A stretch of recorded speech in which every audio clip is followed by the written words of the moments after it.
Hey guys, I'm in front of the Adidas store right now, which is part of the whole fan experience here at the US Open grounds. And I'm going to get the opportunity to hang out with a tennis celebrity that all generations know about. So let's go check it out.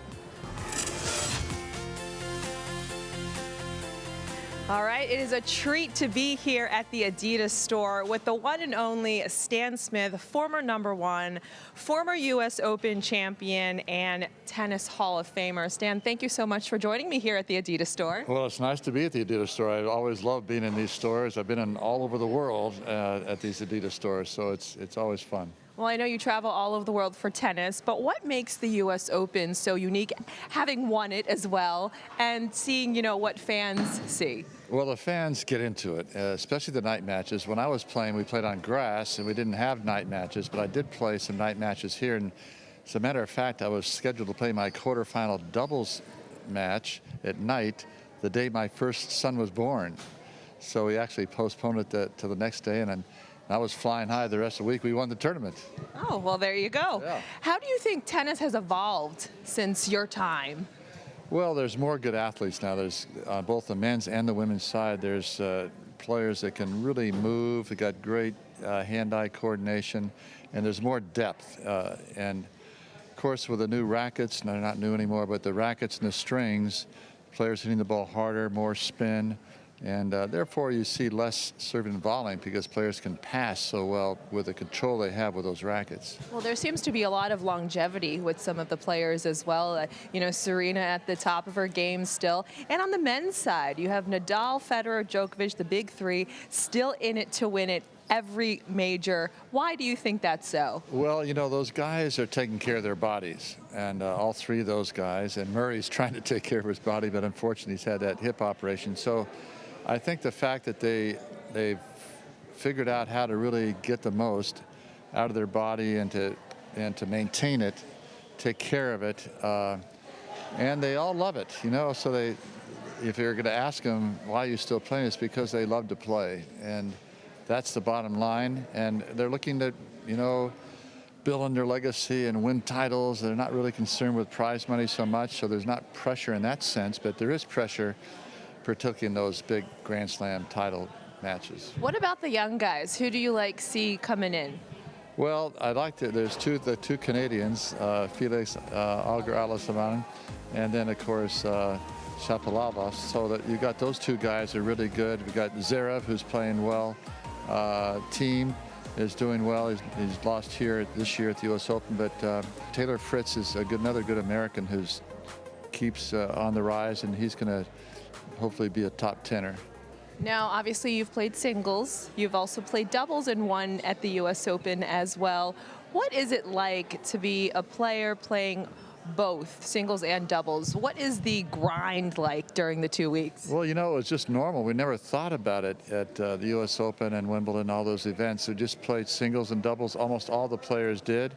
And you'd have grinding days. You'd play best of 5 singles, best of 5 doubles. And if it rained a couple days in a row, then you'd have to play a few days in a row doing the same thing. And so it was a premium on fitness. The points weren't as long on the grass particularly, so didn't hit you that much, but you were continually sprinting, serving and volleying and moving on the court. So it's different now. The players are specializing in singles or in doubles. You see very few that are doing both. Nick Kyrgios has actually entered here in both. And there's a couple others, but generally it's a singles game, and then if you're not really good enough in the singles, you'll play doubles. Would you like to see the top players play a little more doubles? I would like to see the top players. In fact, the ATP is trying to do that, and the men's side to try to give wild cards to singles players, some of the top players to play in tournaments. And the one tournament they seem to play the most in is in Indian Wells, where they will enter both singles and doubles, and they like it out there. They want to stay there as long as they can. And so, but most of the Grand Slam tournaments, the men are not playing both singles and doubles. So what is life like now after your tennis playing days are over? I know you're up to a lot. We'll talk about that later. That's a preview. But what else are you doing? Well, I'm the president of the International Tennis Hall of Fame, and so I'm also the chairman of the enshrining nominating committee, which is in charge of the process of getting inductees into the Hall of Fame. And so that's been fun to see, what's happened there. The voting group really makes the decision, but we help set the process up to build the ballot so that the voters can vote for the players, and it's becoming more and more international. I also have a company called Stan Smith Events, and we help corporations entertain their clients at not only tennis events, but also at golf, the Olympics, Rugby World Cup, and we do some kind of weekend events that partners can bring the companies can bring their partners into. And then I have an academy at Hilton Head. We have about 50 kids, Smith Stearns Tennis Academy, and we have about kids from 12 to 18.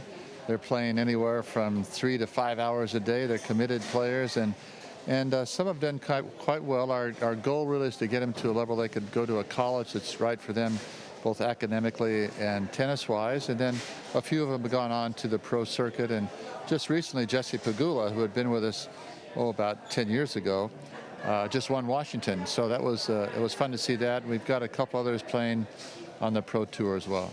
And of course, you are a fashion icon, as many do know. And here is one of your new shoes. I like this one. The Stan Smith line has been going strong for many years, has it not?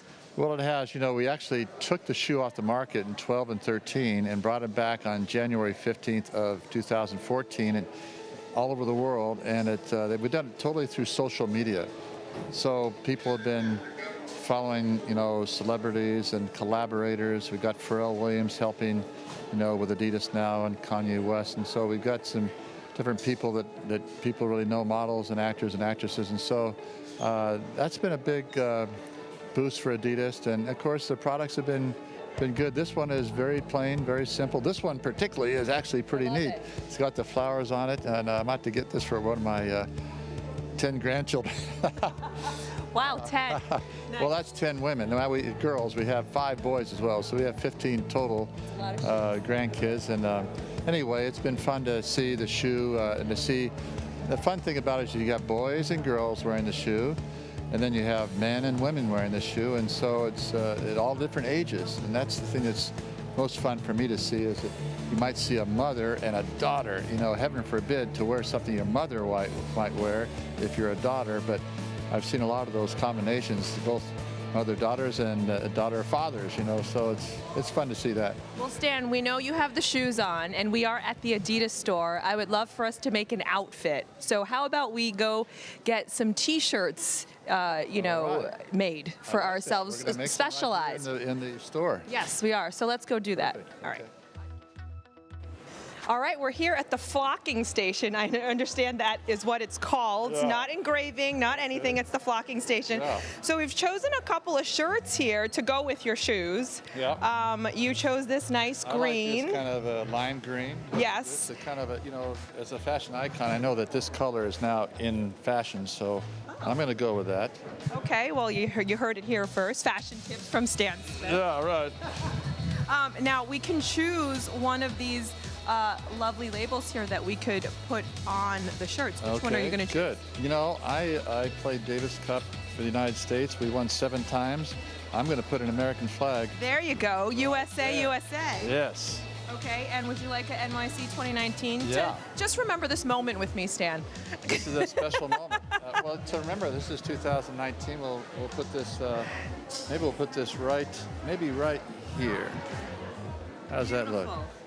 Right. See, there. is that a How about you? What are you fashion gonna do? icon tip right here? This is what the real fashion What should I people. do? What should I I like choose? this black. Well, I'm going to make you choose. you got some color here. You might want to go with this color. Oh. It's not quite, the red and the orange don't really work that well. You've got some green here, so maybe you could go green here. This could be great.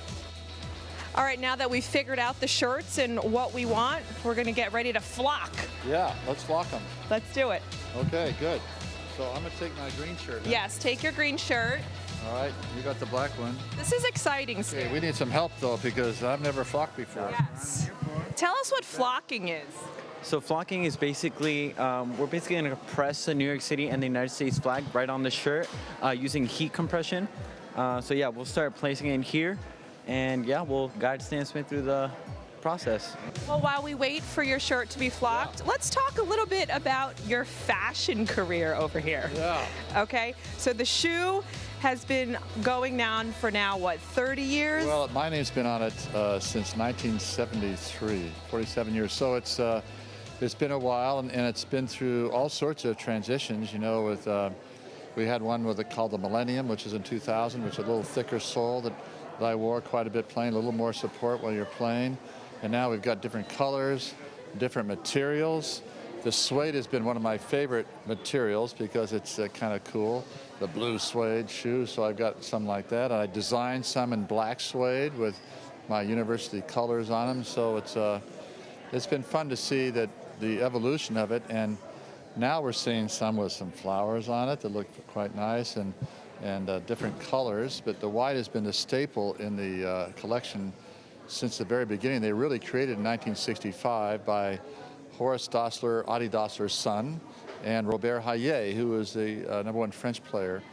And they created the shoe then, and then they wanted to get in the U.S. market a little bit stronger, so I was the #1 player in the United States, #1 player in the world at the time, so we kind of put my name and his name on it, my picture and his name, and then within about 4 or 5 years, his name evolved off the shoe, and it's just been my name ever since. Well, tell us the behind the scenes quickly. Like, do you sit there with the designers at Adidas, you feel out all the different materials and say, I don't like this suede? No, I let them do that work.